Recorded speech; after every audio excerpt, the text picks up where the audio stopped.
ముగ్గు కర్ర. అంచేత మనం ముగ్గు ప్రయోజనం నిజంగా నెరవేరాలంటే ముగ్గు కర్రతోనే ముగ్గు వేయాలి, అయితే మీ చేత్తోనైనా వెయ్యాలి. లేదే ఎవరికీ నడువు వంగదో. దానికి డిజైన్లు కనిపెట్టాం. శుభ్రంగా షీట్, ప్లాస్టిక్ షీట్ ఇంటి ముందు పెట్టే గొడవ లేదు, ఇంక శాశ్వతంగా ఉంటుంది. అయిపోయింది. ప్లాస్టిక్ ఉన్న చోటకు లక్ష్మీదేవి ఎందుకు వస్తుంటే దరిద్ర దేవత వస్తుంది. ఇవి ఎంత డిజైన్ వేసారు అంటే ఏం చేసాం, ముగ్గు అనే ఆచారం యొక్క మూలతత్వాన్ని గమనించడం మానేసి ముగ్గు వేస్తే దేవతలకు ఏం పని లేదమ్మా, నీ ముగ్గు చూడడానికి వస్తారు ఇక్కడికి. వాళ్ళకి రంభ ఓరవసి చాలా బిజీగా ఉన్నారు వాళ్ళు అక్కడ. నీ ముగ్గు ఎవరికి కావాలి, బొడు ముగ్గు.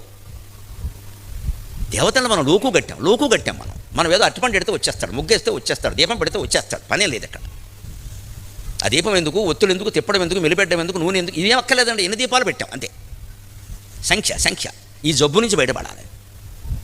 అందుకని వేగం, ఆ వేగం తగ్గించుకుంటే సాఫ్ట్వేర్ కాదండి ఏ రంగంలో సమస్యలు ఉండవు. ఎందుకు అంత వేగం మిత్రమా, వేగమందురు అభివృద్ధికి వేగము కండు చాలునా.